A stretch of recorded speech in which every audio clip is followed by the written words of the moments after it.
And just like that, spring is over, winter's back. Actually, I knew these storms were coming. It still feels like spring. The sun's got a lot of heat in it. But the wind is cold. That snow moved its way down the mountain quite a little bit from yesterday. But we're supposed to get this on and off for, well, mine shows I got that AccuWeather thing. It shows it clear up to the middle of March doing this. And I don't know, I hope it's a little bit better in March. I got too much to do for being nasty days, but that's the way it is. Good morning, folks. So today I was planning on fleshing a wolf here. I took him out of the freezer last night, and he's still, I can get it out of the bag, he's still partially frozen. It's probably, yeah, see right there, that's pretty hard yet. I don't think it's ready just yet. Thought for sure it would be, but not quite ready yet. But that's okay, because I don't have my fleshing beam was set up to go on the receiver hitch of a pickup truck, and I don't have a way to do that in here. Last night, yesterday was such a pretty day. We had blue skies, sunshine. It was almost hot. I didn't even put my long johns on yet today, and I'm kind of wishing I had now. But last night the rain came down so hard it woke us up. It was really pouring, and there's snow on the foothills over there now, and the temperature's quite a little bit less. Anyway, this is my. I'd want to be able to do this inside. And this is my contraption I built for my fleshing beam. It's got this elbow here. Like I said, the metal part that plugs into a receiver hitch, and all this is a fence rail. I've used it for years and years. Some people like a wider beam. I really don't. This one's probably, I'm guessing, maybe 3.5 inches around. And I've done a lot of critters with this, and several wolves and things too. And for me, it's perfect. A lot of people like the wider beams, like I said. And in fact, Jack Whitman, he gave me one. Probably I don't know what it is, 1x8, 2x8. Go grab that quick. So this beam, Jack Whitman gave me. It was a wolf fleshing beam. I don't know, kind of seems like he told me he never used it either.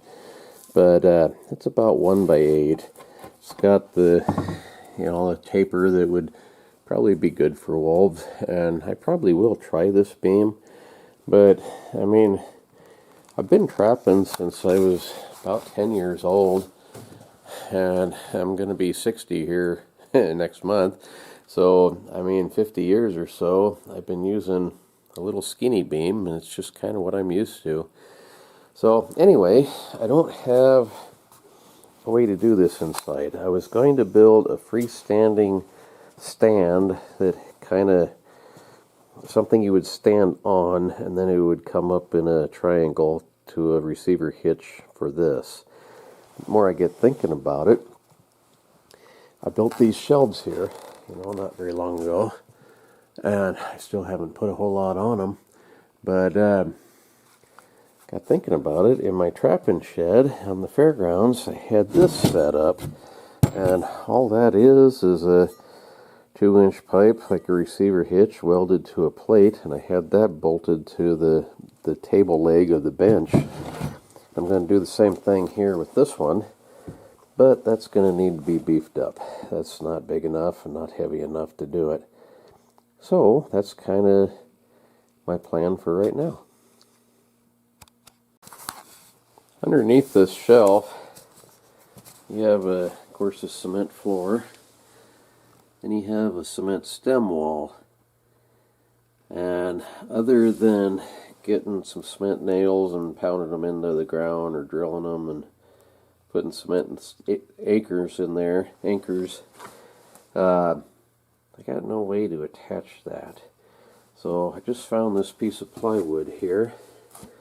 And what I thought I would do is put a 2x4 across it, and that'll keep it from being able to twist this way, because that plywood is going to be against the wall and can't really pivot. There's not a whole heck of a lot of side-to-side pressure on these. You know, when you're fleshing, you got the beam kind of up against your chest like that, and you're pushing with your fleshing knife, draw knife almost. But there's more up and down pressure than anything else, and mostly what I don't want it to do is to be able to flex this shelf in the end of toward the innards inside of the thing, but I don't think there's any possible way it can. That's pretty stout 2x4, and I'm going to end up needing to put another one this direction right here like that anyway to mount this. But that's the plan.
Okay, that's a little bit goofy looking maybe, but with that plywood base on the bottom against the wall, that'll keep it from twisting this way.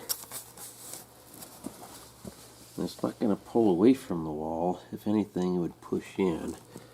I got a brace down there and a brace up here. And 2x6 against a 2x4, I think it should be fine. Like I say, there's not that much pressure on it, but you never know, I might use this for other things too. These sockets like this are really handy. You can put, you know, all sorts of different attachments on here. I might end up with a skinning beam arm and all sorts of different stuff. I've got this skinning thing over here, I'll show you. I made this adapter quite a long time ago to fit into the receiver hitch for this skinning arm, because it's straight up and down where the other one's bent at an angle. Got this skinning hoist. It's down to here. It's got a little kind of a turnbuckle type of winch on it. And then that, like I say, that goes into that adapter. It's just got a cable to a pulley and a skinning gambrel here. Buried underneath the weeds. Like that. Works really well. I've used this from everything from probably a skunk to a mountain lion and a elk and lots of beaver, coyotes, wolves, all sorts of different things. One of the first things that we did though, when we were first moving in here, I put this chain up on the ceiling. And what I want to do there is I want to get a small electric hoist and hang a skinning gambrel off of that. That would make it really easy. But in the meanwhile, because of this thing I'm building now, it would be really easy to, you know, bring that skinning arm up and just wrap it around one of these beams here, one of these shelf legs, and couldn't tip over or nothing. So anyway, multiple use. Now I need to figure out just how high off the ground this needs to be. So that's how this thing works. It just slides into the receiver like that. Not really adjustable. When I built it, I put these wing nuts on there thinking I could adjust it a little bit, but that never really worked out. I could make a adjustable thing for it, but actually right where it is, I want it to come out basically chest high, and that's about where it is. So that's not too bad. I just need to measure how high off the ground that receiver hitch is and put that square tubing on the shelf in the same spot. Okay, so that right at 16 inches to the top of it. So that ought to be just about perfect. Okay, that's bolted on.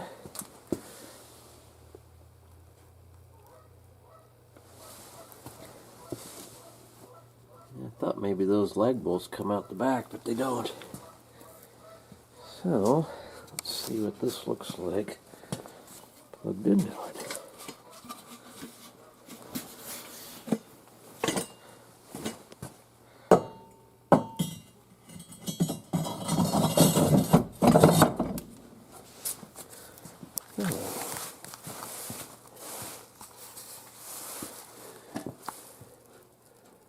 That ought to do the trick, I think. So get this out of the way.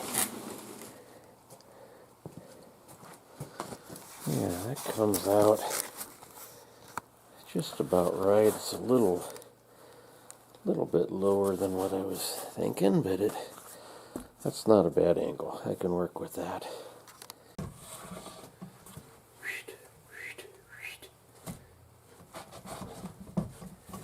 That'll work. Like I said, now I can use that adapter too and put some stuff up and down too. I got a lot of things that work on a receiver hitch. I got a little winch, or not winch, a little bench vise and stuff I've got rigged up that way. And you know what I could do too, that little 2,500 pound winch I bought, it's on a receiver hitch. I could put that in there and run the cable up to that, to a pulley, and on down to skin stuff too. I'd be pulling at a little bit of an angle. If it wasn't something real heavy, I don't think I'd want to do it with like an elk, but a wolf that weighs roughly 100 pounds, I don't think that'd be any kind of a problem. So anyway, this is probably one of my more boring videos, but if you're a trapper, maybe you'll get some ideas from this. This has worked really well for me for a long time. You know, the receiver hitch part, this part adapter into the wall, that's kind of new. But as soon as that wolf thaws out, most likely to be tomorrow, I'll try this out. My fur processing videos, I guess you would call them, have not gone over very well with YouTube, though. If I turn it to black and white, I might get away with it, I might not, but we'll find out. See you folks tomorrow. Thanks for watching. Bye.